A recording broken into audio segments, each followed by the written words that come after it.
Hello mga kabibig! Welcome back sa bagong YouTube channel. Ito ang pinakamaingay na YouTuber sa lahat ng YouTube. Ako si Kabibig. Maglabag-labag na ta with Evans. Ako buka, bibig ha. Ito ha. May na uobserbahan ang mga tao ngayon kay BBM na parang hinihingal na siya magsasalita. Na parang hindi rin niya alam kung ano ang mga statement na lumalabas sa kanyang bibig. Na para bang, are you still okay, BBM? Kasi kabibig, nung nagkaroon ng tawag dito, conversation si BBM at ng representative ng Amerika, para yata kung ano-ano mga sinasabi ni BBM at naguguluhan sina Mark Rubio kabibig. Ano bang punto na pino-point out ni BBM? Kasi ang maririnig natin ay puro hingal.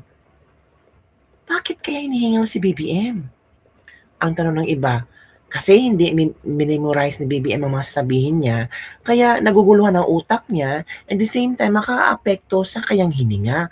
Well, hindi naman gano'n kabibig, pero baka sobrang stress lang si BBM. Baka sa dami-daming problema ng Pilipinas ngayon na wala pa siyang nabigyan ng solusyon.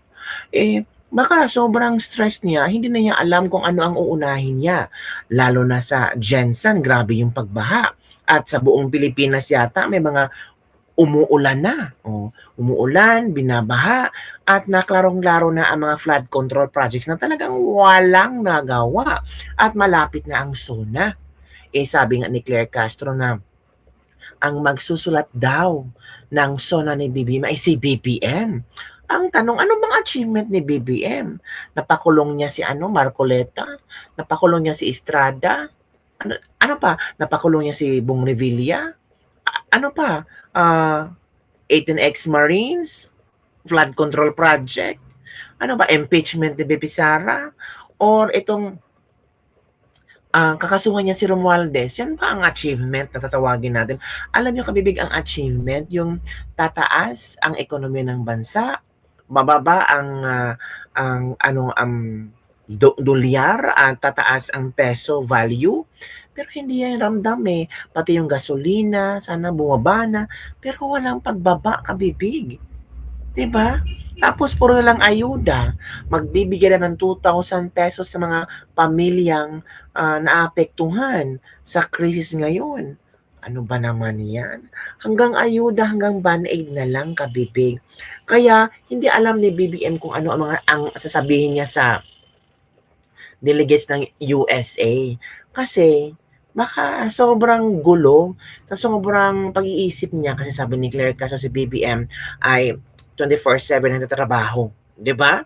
Kaya baka hinihingal si BBM kasi kailangan niya mag-double time, triple time, quadruple time na para meron siyang maipakita na achievement niya. O eto kabibiga, panoorin natin kung gaano magsulat si BBM at ano ang kanyang sinasabi. Hindi ko maintindihan, kinabahalang umintindi sa kanya. Ito kabibig. May I once again welcome you to the Malacanang Palace and to Manila, and how very happy we are that in all what we know was your very, very busy schedule and all the important work that you're doing, that you have found the time to visit with us. Ang napansin ko, yung mga delegates, parang hindi na naintindihan sinasabi ni BBM, parang palingo-lingo, parang, is he the president? Is he really talking to us?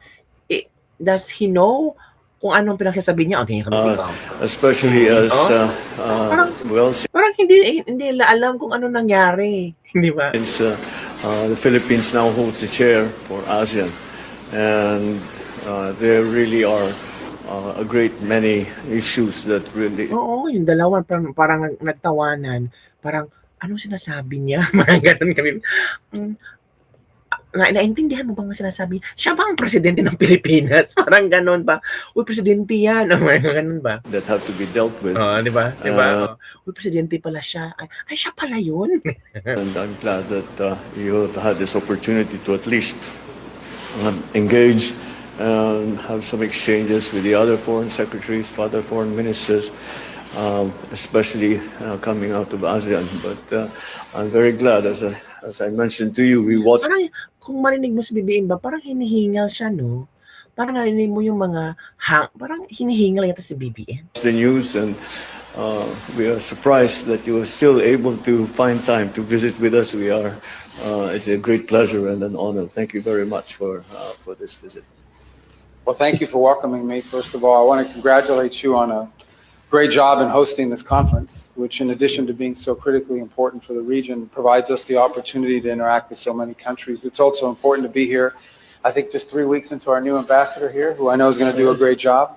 And Mr. President, thank you for welcoming us. And obviously, in addition to visiting here for the conference, we wanted to visit with you. You know how much the President holds you in high esteem. We had a very positive meeting last year in Washington. And then this is a country that has deep ties to the United States for many, many years. And it's a partnership that is only growing. And in light of recent events, I think more important than ever. And so we're glad to be with you here today and to reaffirm that relationship and our commitment to the U.S.-Philippines relationship. Especially so, Mr. Secretary, as we are living the curse of may you live in interesting times. And here we are, right in the middle of them.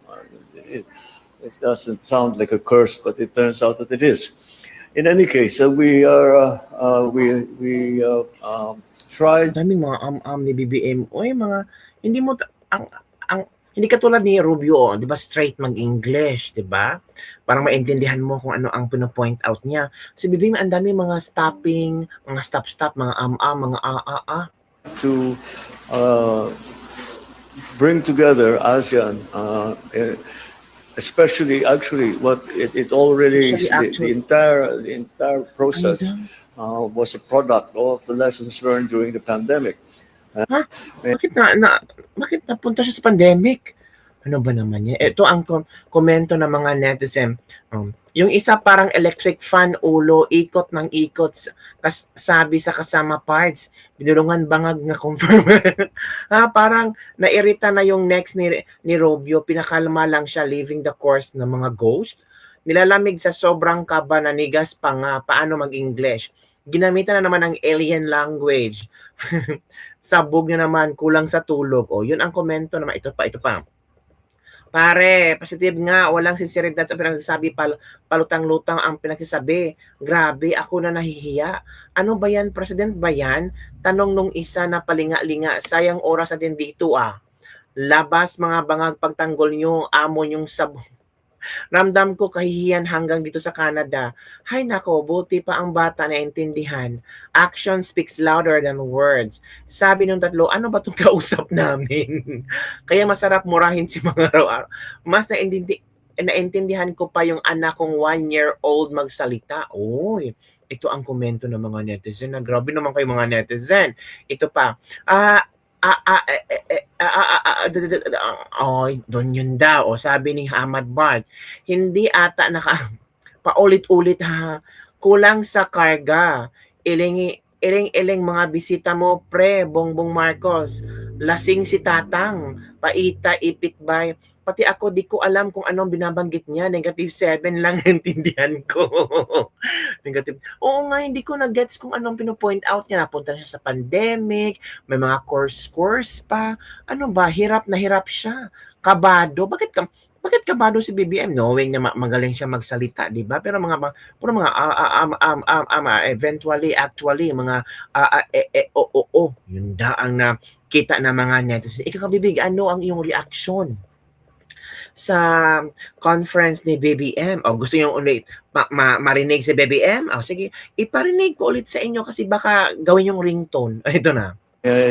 Once again, welcome you to the Malacanang Palace and to Manila, and how very happy we are that in all what we know was your very busy schedule and all the important work that you're doing, that you have found the time to visit with us, especially as since the Philippines now holds the chair for ASEAN, and there really are a great many issues that have to be dealt with, and I'm glad that you have had this opportunity to at least engage and have some exchanges with the other foreign secretaries, other foreign ministers, especially coming out of ASEAN. But I'm very glad, as I mentioned to you, we watched the news and we are surprised that you are still able to find time to visit with us. No, We are. balik-balik yung mga It's a great sinasabi. pleasure and an honor. Thank you very much for this visit. Well, thank you for welcoming me. First of all, I want to congratulate you on a great job in hosting this conference, which in addition to being so critically important for the region, provides us the opportunity to interact with so many countries. It's also important to be here, I think just 3 weeks into our new ambassador here, who I know is going to do a great job. And Mr. President, thank you for welcoming us. And obviously, in addition to visiting here for the conference, we wanted to visit with you. You know how much the president holds you in high esteem. We had a very positive meeting last year in Washington. And then this is a country that has deep ties to the United States for many, many years. And it's a partnership that is only growing. And in light of recent events, I think more important than ever. And so we're glad to be with you here today and to reaffirm that relationship and our commitment to the U.S.-Philippines relationship. Especially so, Mr. Secretary, as we are living the curse of may you live in interesting times. And here we are, right in the middle of them. It doesn't sound like a curse, but it turns out that it is. In any case, we try to bring together ASEAN, especially actually what it already, the entire. Ewan ko kabibig, hindi ko naintindihan mga sinasabi ni BBM. Kaya naintindihan nyo ba? Ewan ko, parang ikot-ikot lang, ikot, yung mga ganun ba? So yun lang po, kabibig ang ating Lebak-Lebak for today. Don't forget to like, subscribe, and share this video para sa mga trending news natin pag-usap-usapan. O ikaw, anong naintindihan mo kay BBM? Meron bang ka bang naintindihan yung mga, ang naintindihan ko na yung mga a, e, o, yung mga mga already there, usual. Parang hindi ko na-gets ang point. Pero bahala na. Si BBM ang nagdala sa pangalan ng Pilipinas. So kung ano sasabihin ni BBM, lago tayong lahat. Yun lang ang bibig. Don't forget to like, subscribe, and share this video. Bye everyone. See you next time.